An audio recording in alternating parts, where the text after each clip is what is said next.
Il y a plus de 2000 ans, sur le vaste territoire de l'Inde ancienne, un roi allait bouleverser l'histoire non seulement de son pays, mais de toute l'humanité. Un nom résonne à travers les siècles, avec la force d'une légende, Ashoka le Grand. Guerrier impitoyable devenu empereur éclairé, il est l'un des rares souverains à avoir tourné le dos à la violence, après l'avoir connu dans toute son horreur. Voici son histoire. Ashoka naît vers 304 avant notre ère, dans la puissante dynastie Maurya. Il est le petit-fils du célèbre Chandragupta Maurya, fondateur du premier grand empire de l'Inde. Mais Ashoka, dès sa jeunesse, se distingue par son intelligence, son audace et surtout par sa férocité. On raconte que, pour asseoir son pouvoir, il n'hésite pas à éliminer ses rivaux, parfois de sa propre famille. Son règne commence vers l'an 268 avant notre ère. Ashoka est alors un roi ambitieux, avide d'unifier toute l'Inde sous son autorité. Il dirige une armée redoutable et aucune région ne semble capable de lui résister. C'est à ce moment qu'il lance sa campagne la plus célèbre et la plus tragique, la guerre contre le royaume de Kalinga, situé dans l'actuel Odisha. La bataille de Kalinga est une boucherie. Des dizaines de milliers de soldats et de civils périssent. Les rivières sont rouges de sang. La victoire est totale.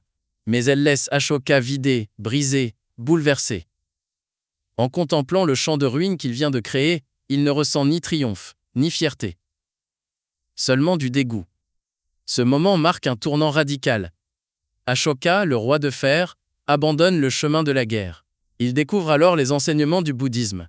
Une philosophie prônant la compassion, la non-violence et le respect de toute vie. Ce qu'il lit, ce qu'il entend, l'ébranle jusqu'au plus profond de son être. Il se convertit, non pas en un moine, mais en un dirigeant éclairé, prêt à gouverner selon des valeurs nouvelles.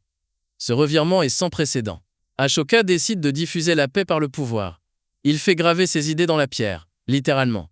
Sur tout le territoire de l'empire Maurya, il fait ériger des édits, des colonnes de pierre hautes de plusieurs mètres, sur lesquelles sont inscrits ses messages de tolérance, de justice et de compassion. Ces édits, rédigés dans des langues locales compréhensibles par tous, sont les premiers documents officiels de l'histoire de l'Inde. Ashoka fait interdire les sacrifices d'animaux à grande échelle. Il ordonne la construction d'hôpitaux, de puits, de routes. Il nomme des fonctionnaires chargés de s'assurer du bien-être du peuple. Il envoie même des missions diplomatiques et religieuses, jusqu'en Égypte, en Grèce, au Sri Lanka. Un roi indien qui dialogue avec le monde méditerranéen. Un fait méconnu mais fascinant. Autre fait surprenant, Ashoka respecte toutes les religions. Dans ses édits, il encourage l'harmonie entre bouddhistes, hindous, jains et autres croyances. Pour lui, un bon gouvernement repose sur le respect de la diversité et la modération des passions humaines.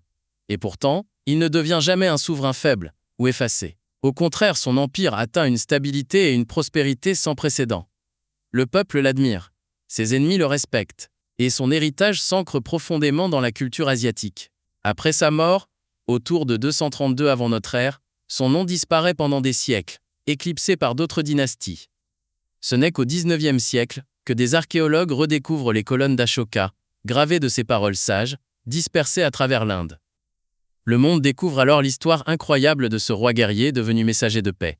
Aujourd'hui encore, l'emblème de l'Inde moderne, le lion d'Ashoka, provient de ses piliers. Et son message, plus de 2000 ans plus tard, n'a jamais été aussi actuel. Car Ashoka nous rappelle qu'un dirigeant peut changer, qu'un empire peut être fort sans être cruel, et que parfois, le plus grand des conquérants est celui qui conquiert son propre cœur.